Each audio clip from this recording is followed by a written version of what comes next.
Hello everyone.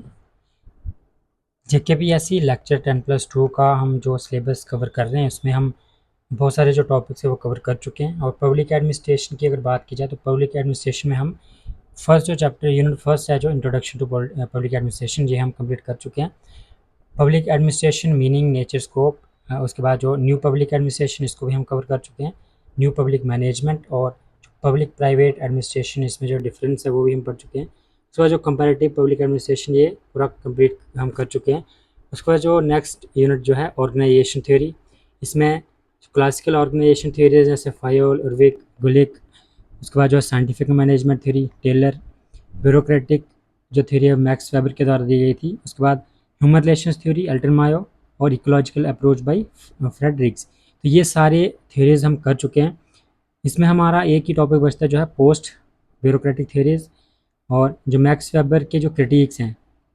Max weber की जो theory bureaucratic theory हम पढ़ चुके हैं, इनके जो क्रिटिक्स हैं वो अभी पेंडिंग है। यानी इस यूनिट से हमारा एक ही टॉपिक जो है वो पेंडिंग है और ये छोटा टॉपिक है और इसमें से क्वेश्चन आने की जो प्रोबेबिलिटी है वो भी बहुत कम है। इसके बाद जो आज जो हम पढ़ने वाले यूनिट 4 फाइनेंशियल एडमिनिस्ट्रेशन, तो उसके बाद एक ही जो चैप्टर वो पेंडिंग है वो प्रिंसिपल्स ऑफ ऑर्गेनाइजेशन। तो आज हम डिस्कस करने वाले हैं financial administration unit 4। Financial administration में हमें जो फर्स्ट जो टॉपिक है फाइनेंशियल एडमिनिस्ट्रेशन का वो है इम्पोर्टेंस एंड रोल। इम्पोर्टेंस क्या है फाइनेंशियल एडमिनिस्ट्रेशन की और रोल क्या है फाइनेंशियल एडमिनिस्ट्रेशन का इन पब्लिक एडमिनिस्ट्रेशन। तो चलिए स्टार्ट करते हैं। फाइनेंशियल एडमिनिस्ट्रेशन का कॉन्सेप्ट क्या है, बेसिक जो मीनिंग क्या है उसको हम देखते हैं।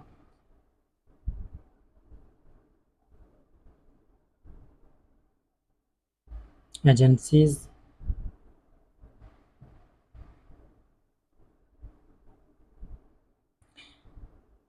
फाइनेंशियल एडमिनिस्ट्रेशन का मीनिंग क्या है, मैनेजमेंट ऑफ पब्लिक फंड्स। और पब्लिक फंड्स को कैसे मैनेज करना है उसको हम बोलते हैं फाइनेंशियल एडमिनिस्ट्रेशन। मैनेजमेंट में आ जाता है जैसे रेजिंग, बजटिंग, स्पेंडिंग और ऑडिटिंग। तो ये सारी चीज़ें आ जाती हैं मैनेजमेंट ऑफ पब्लिक फंड्स में और इसी को बोला जाता है financial administration. It ensures that public money is used efficiently, legally and for public welfare. ये इंश्योर करता है कि जो पब्लिक मनी जो है टैक्सेस के थ्रू जो कलेक्ट किया गया है उसको हम कैसे एफिशिएंटली, लीगली और पब्लिक वेलफेयर के लिए यूज़ करते हैं। इसी को लाइफ ब्लड ऑफ एडमिनिस्ट्रेशन बोला जाता है। यानी लाइफ ब्लड ऑफ एडमिनिस्ट्रेशन किसको बोला जाता है, फाइनेंशियल एडमिनिस्ट्रेशन को। Because no government programme can run without financial resources. तो क्यों बोला जाता है लाइफ ब्लड, क्योंकि कोई भी एडमिनिस्ट्रेशन का कोई काम है बिना फाइनेंशियल रिसोर्सेज के नहीं किया जा सकता।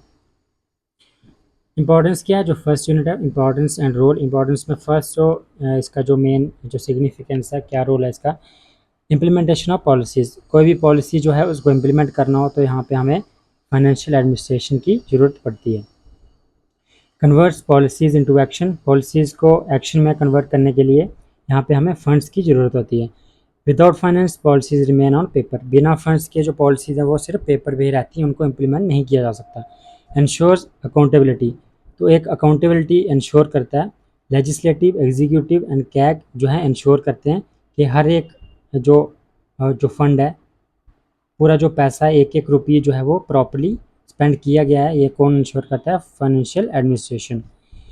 Economic stability and growth. Economic stability और ग्रोथ के लिए इंपॉर्टेंट है फाइनेंशियल एडमिनिस्ट्रेशन। जैसे budgetary policies influence development, employment, inflation और वेलफेयर। Efficient resource utilisation. तो जो रिसोर्स जो यूटिलाइजेशन हो रहा है वो भी एफिशिएंट होगा, ये भी कौन इंश्योर करता है, फाइनेंशियल एडमिनिस्ट्रेशन। वेस्टेज को प्रिवेंट करता है और जो मिसयूज़ हो रहा है जो स्कार्स रिसोर्सेज का, हमें पता है हमारे पास जो रिसोर्स हैं बहुत ही वो लिमिटेड हैं और उसकी जो डिमांड है वो बहुत ज़्यादा है। तो कैसे एफिशिएंटली उसको यूज़ किया जाए, वेस्टेज को डिक्रीज़ किया जाए और जो मिसयूज़ हो रहा है स्कार्स रिसोर्सेज का उनको कम से कम किया जाए। Public welfare. तो पब्लिक वेलफेयर के लिए काम कोई भी किया जाए, जैसे डेवलपमेंट प्रोग्राम्स होते हैं तो ये डायरेक्टली लिंक्ड हैं इससे। तो directly link to development programmes like health, education, infrastructure. Control over administration. He who controls the purse controls the administration. तो यहाँ पे बोलते हैं जो भी पर्स यानी जो रिसोर्सेज को कंट्रोल करता है वो कंट्रोल करता है एडमिनिस्ट्रेशन को। लेजिस्लेचर और उसके बाद जो है कैग जो है वो कंट्रोल करते हैं एग्जीक्यूटिव को थ्रू फाइनेंसेस। ये था इंपॉर्टेंस का। उसके बाद जो है रोल क्या है फाइनेंशियल एडमिनिस्ट्रेशन का इन पब्लिक एडमिनिस्ट्रेशन। तो फर्स्ट जो इसका रोल है वो है बजटिंग। तो बजट बनाना, प्रिपेयर करना, और ये किसका काम होता है? फाइनेंशियल एडमिनिस्ट्रेशन का। Preparation of annual budgets, estimates of income and expenditure. Income और एक्सपेंडिचर का जो भी एस्टिमेट्स होगा कौन प्रिपेयर करता है बजट में? थ्रू फाइनेंशियल एडमिनिस्ट्रेशन में ही ये किया जाता है। प्लानिंग को इंश्योर करता है, प्रायोरिटी सेटिंग कि कहाँ पे कौन कितने फंड्स देने हैं, किसको ज़्यादा देने हैं, कहाँ कम देने हैं, ये सारी चीज़ें इसमें देखी जाती हैं। और रिसोर्सेज कौन कौन से एलोकेट करने हैं, कौन कौन सी सर्विसेज में, कौन कौन से सेक्टर्स में, ये सारे फाइनेंशियल एडमिनिस्ट्रेशन के अंडर आती हैं। उसके बाद जो है रेवेन्यू कलेक्शन भी एक रोल है फाइनेंशियल एडमिनिस्ट्रेशन का पब्लिक एडमिनिस्ट्रेशन में। Mobilisation of resources through taxes, duties, loans, non tax revenues. तो ये सारे रिसोर्स का जो मोबिलाइजेशन है थ्रू टैक्सेस, ड्यूटीज़, लोन और नॉन टैक्स रेवेन्यूज़, ये कैसे किया जाता है? फाइनेंशियल एडमिनिस्ट्रेशन के। Supports government functioning and development, जो गवर्नमेंट फंक्शनिंग और डेवलपमेंट है उसको सपोर्ट करता है। नेक्स्ट जो रोल है वो है एक्सपेंडिचर कंट्रोल। जो एक्सपेंडिचर हो रहा है उस पर कंट्रोल किया जाता है थ्रू फाइनेंशियल एडमिनिस्ट्रेशन। इसमें यही इंश्योर किया जाता है कि जो भी मनी स्पेंड हो रहा है, खर्च हो रहा है, जो भी एक्सपेंडिचर हो रहा है, वो जो भी अप्रूव्ड पर्पसेस हैं उनके लिए ही स्पेंड किया जा रहा है। आर्बिट्रेरी कोई भी यहाँ पे खर्चा नहीं किया जा रहा है। इसी वजह से क्या होता है, इसी के थ्रू जो है मिसयूज़ ऑफ फंड्स को रोका जाता है थ्रू ट्रेजरी या फिर जो भी रूल्स बनाए गए हैं। उसके बाद जो है हमारे पास आता है अकाउंटिंग। अकाउंटिंग में यहाँ पे सिस्टमेटिक रिकॉर्ड्स रखे जाते हैं, जितनी भी रिसीट्स हैं या फिर एक्सपेंडिचर्स हैं उनके रिकॉर्ड्स रखे जाते हैं। और ये इवैल्यूएशन और पॉलिसी डिसीजन के लिए यहाँ पे डाटा प्रोवाइड करता है। तो अकाउंटिंग का क्या रोल है ये आपने देखा होगा। उसके बाद जो auditing, independent check by CAG. तो कैग का यहाँ पे रोल आता है ऑडिटिंग में ये इंश्योर करता है लीगैलिटी, एफिशिएंसी, इकोनॉमी और प्रॉपर्टी इन स्पेंडिंग। जितना भी पैसा जो है वो एक्सपेंडिचर जो है वो खर्च किया जा रहा है एज़ पर जो रूल्स बनाए गए हैं जिसके लिए वो विड्रॉ किया गया है कंसोलिडेटेड फंड ऑफ इंडिया से, तो उसी पर्पज़ के लिए यहाँ पे स्पेंड किया जा रहा है या नहीं किया जा रहा है, ये कैग यहाँ पे चेक करता है। उसके बाद जो है लेजिस्लेटिव ओवरसाइट, पार्लियामेंट या फिर लेजिस्लेचर एग्जामिन करती है बजट को, ग्रांट्स को और कैग की रिपोर्ट्स को। तो ये कौन सा है? Legislative oversight. कमेटीज़ आ जाती हैं इनमें कुछ, जैसे public accounts committee, estimate committee, committee on public undertakings. ये सभी जो हैं कमेटीज़ हैं, बहुत ही इंपॉर्टेंट जो रोल प्ले करती हैं लेजिस्लेटिव ओवरसाइट में। इन कमेटीज़ के बारे में हम जो next topic agencies of financial administration उसमें पढ़ेंगे, और इन पे क्वेश्चंस आने के चांसेस बहुत ज़्यादा हैं। इसके साथ साथ एक और जो टॉपिक है बजट फार्मूलेशन एंड एनैक्टमेंट, उसमें से भी बहुत सारे क्वेश्चंस बनते हैं। तो ये फर्स्ट टॉपिक था, बहुत ही जो सिंपल टॉपिक है, इस पे क्वेश्चंस भी आने के चांसेस बहुत कम है। समरी हमने क्या देखा, इंपॉर्टेंस क्या है, लाइफ लाइन ऑफ गवर्नमेंट बोला जाता है फाइनेंशियल एडमिनिस्ट्रेशन को। अकाउंटेबिलिटी इंश्योर करती है, एफिशिएंसी इंश्योर करती है और पब्लिक वेलफेयर के लिए काम करती है।